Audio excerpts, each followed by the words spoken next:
박동희. 혹시 이 이름 기억하시나요? 오늘 들려드릴 이야기는 단순히 한 명의 야구선수 이야기가 아닙니다. 이건 한국 프로야구의 가장 냉혹했던 시절, 그 시대를 온몸으로 관통했던 한 남자의 이야기입니다. 시간을 거슬러 2007년 3월로 가볼게요. 롯데자이언츠 팬들이라면 정말 하늘이 무너지는 것 같은 소식을 접하게 됩니다. 그의 나이 겨우 39. 그 무시무시했던 강속구처럼 너무나도 빠르게 우리 곁을 떠나버렸죠. 아니 도대체 어떻게 된 걸까요? 한때 국보급 투수의 다음 계보는 바로 이 선수다. 모두가 그렇게 믿었던 슈퍼스타가 왜 이렇게 비극적인 마지막을 맞이해야 했을까요? 오늘 그 질문의 답을 찾아서 그의 영광과 좌절의 순간들을 하나씩 따라가 보겠습니다. 정말 그 시작은 전설 그 자체였습니다. 박동희, 이 이름 앞에는요, 항상 역대급 재능, 엄청난 잠재력 같은 수식어가 그림자처럼 따라다녔어요. 자, 이 숫자 좀 보세요. 156km/h. 이게 프로도 아니고 아마추어 시절 연습 경기에서 난 구속이에요. 지금 기준으로 봐도 어마어마한데 당시로서는 정말 만화에서나 나올 법한 숫자였죠.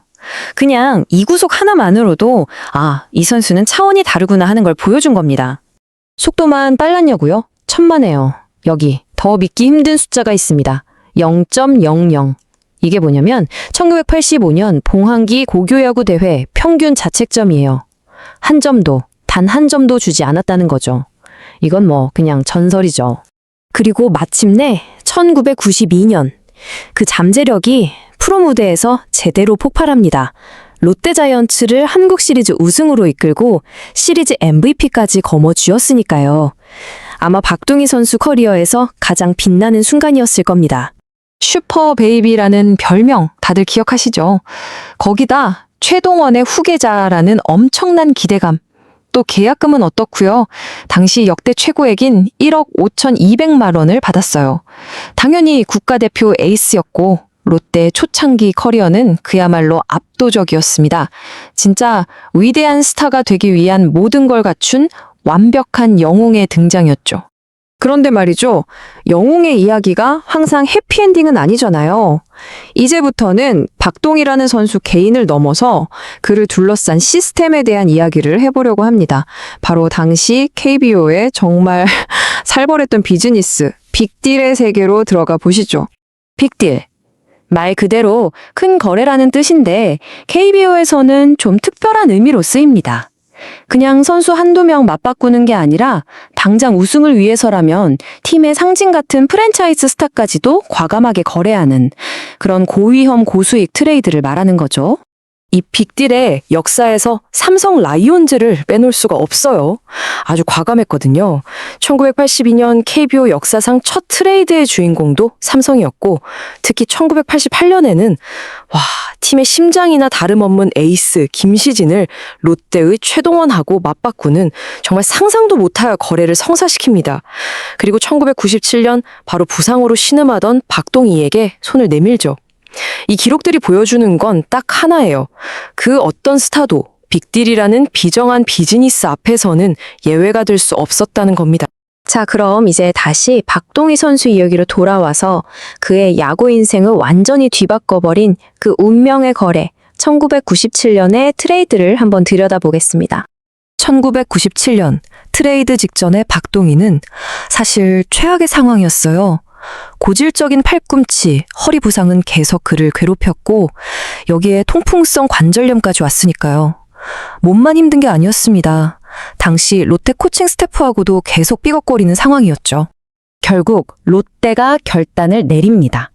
보시면 롯데는 95년 신인왕이었던 이동수 선수 그리고 유망주 투수 박석진을 삼성에 보내요.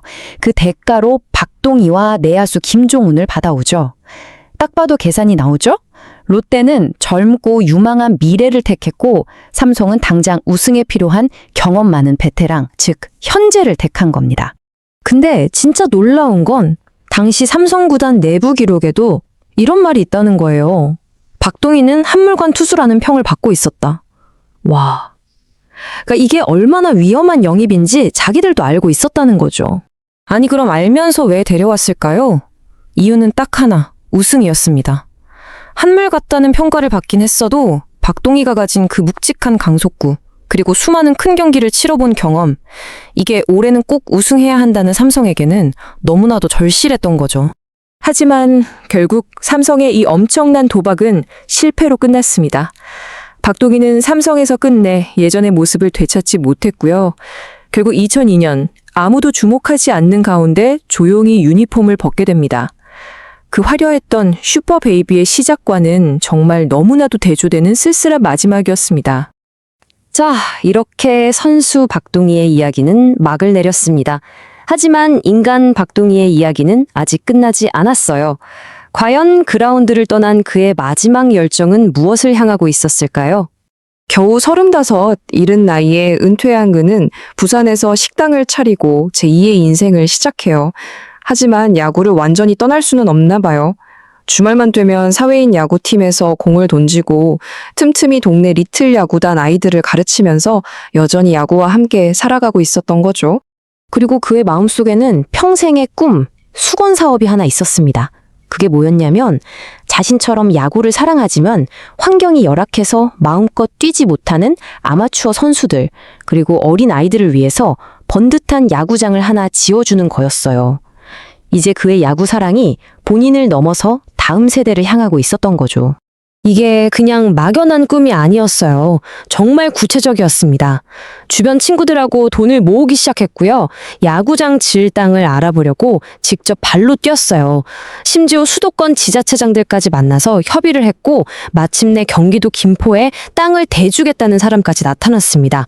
박동희 야구교실, 이름까지 다 정해놓은 상태였죠. 정말 모든 게 다 준비돼서 이제 현실이 되기 딱 한 발자국 남은 그 순간, 비극적인 사고가 그의 모든 걸 앗아갔습니다.